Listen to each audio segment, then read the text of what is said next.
Halo teman-teman, perkenalkan nama saya Miracle Jivlianus Tutu dengan NIM 20013044 dari Prodi Teknik Informatika Universitas Katolik de la Salle Manado. Tujuan saya membuat video ini yaitu untuk memenuhi ujian akhir dari mata kuliah Kewarganegaraan dengan dosen mata kuliah Sir Primus Aryasam SH.MH. Soal yang pertama, kebebasan menurut John Stuart Mill secara ontologis substansial bukanlah perbuatan bebas atas dasar kemauan sendiri. Bukan pula perbuatan bebas tanpa kontrol, namun perbuatan bebas yang diarahkan menuju sikap positif, tidak mengganggu dan merugikan orang lain. Melihat situasi dan kondisi kebebasan yang terjadi di Indonesia saat ini, dengan dasar kebebasan menyampaikan pendapat di muka umum, bagaimana tanggapan Anda? Tanggapan saya mengenai kebebasan menyampaikan pendapat di muka umum itu merupakan hak asasi manusia setiap negara. Setiap warga negara bebas mengemukakan pendapat untuk menyampaikan pikiran dengan lisan, tulisan, dan sebagainya secara bebas dan bertanggung jawab sesuai dengan peraturan perundang-undangan yang berlaku. Jika ini kita kaitkan juga dengan teori kebebasan John Stuart Mill, artinya kita sebagai warga masyarakat Indonesia bebas menyampaikan pendapat, namun bukan berarti kita bisa seenaknya saja, tetapi kita harus mengontrol apa yang dikemukakan oleh kita sehingga tidak mengganggu dan merugikan orang lain.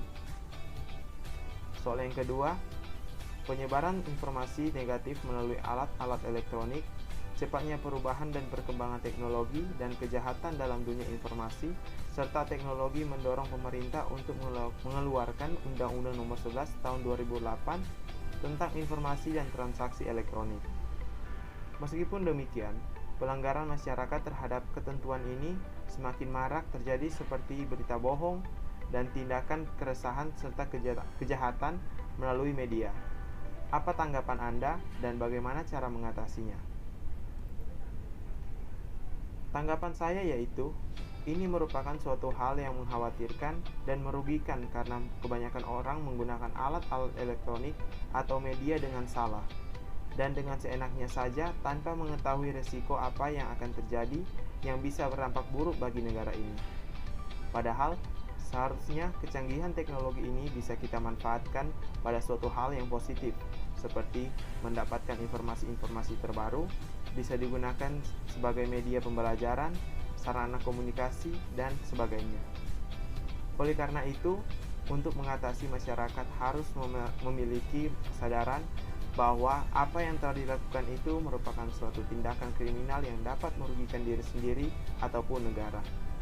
Dan kita juga harus saling menasehati, membantu satu dengan yang lain agar masalah ini tidak terjadi lagi. Serta kita harus memiliki rasa cinta tanah air.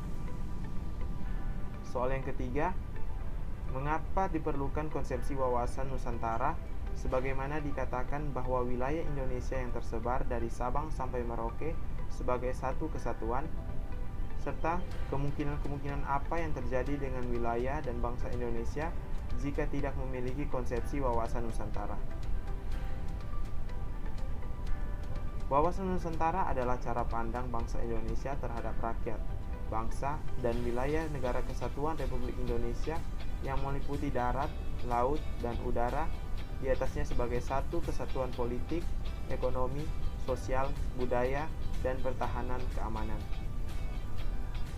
Oleh karena itu, wawasan Nusantara sangat penting bagi masyarakat Indonesia, karena Indonesia memiliki aspek kewilayahan yang kaya akan sumber daya alam dan suku bangsa, serta memiliki aspek sosial budaya di dalamnya.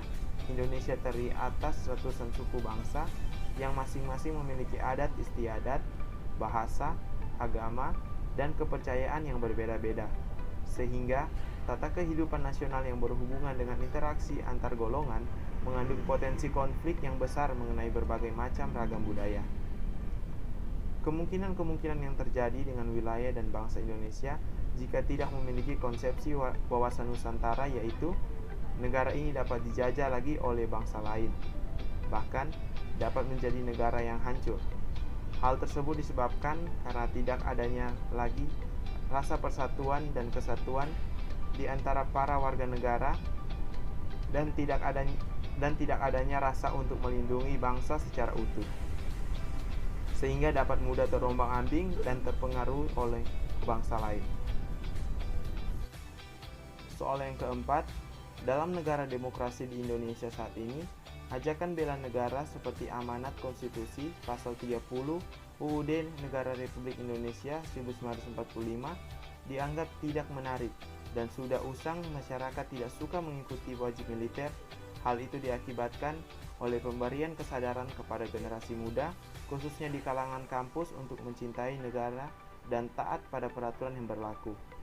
Bagaimana tanggapan Anda? Menurut saya, hal ini merupakan hal yang perlu disesali, karena seharusnya ajakan bela negara itu adalah usaha yang harus dilakukan oleh setiap masyarakat, agar tercipta suatu negara yang utuh, yang menjunjung tinggi rasa kesatuan, dan merupakan usaha untuk menghormati jasa-jasa pahlawan dahulu. Oleh karena itu, kita sebagai generasi muda harus menghargai dan menghormati aturan-aturan yang ada, serta harus memiliki sikap rela bela negara dan cinta tanah air agar negara ini tidak terpecah belah ataupun hancur. Karena nantinya masa depan negara ini akan bergantung pada kalian sebagai generasi selanjutnya. Soal yang kelima, menurut Anda, apakah penegakan hukum terhadap pelaku teror di Indonesia perlu dilakukan secara cepat dan terpadu, seperti ketika polisi mendengar laporan intel tentang rencana kaum radikalis untuk melakukan teror, maka tanpa memerlukan pembuktian tersangka langsung ditangkap dan jika melawan langsung dilumpuhkan petugas. Bagaimana tanggapan Anda dihubungkan dengan konsep hak asasi manusia? Menurut saya setuju jika penegakan para pelaku teror dilakukan secara cepat dan terpadu, agar para warga tidak merasa khawatir akan keberadaan pelaku tersebut. Tetapi pada proses penangkapannya harus berdasarkan dari situasi yang ada. Apakah pelaku itu melawan atau tidak? Jika pelaku itu melawan pada petugas dapat menjatuhkannya atau melumpuhkannya. Tetapi jika pelaku tidak melawan petugas, seharusnya petugas tersebut tidak menangkap pelaku dengan kekerasan. Jika dihubungkan dengan hak asasi manusia, tindakan petugas tersebut tidak melanggar hak asasi manusia, dikarenakan pelaku tersebut melawan petugas dan sudah membahayakan hidup petugas tersebut.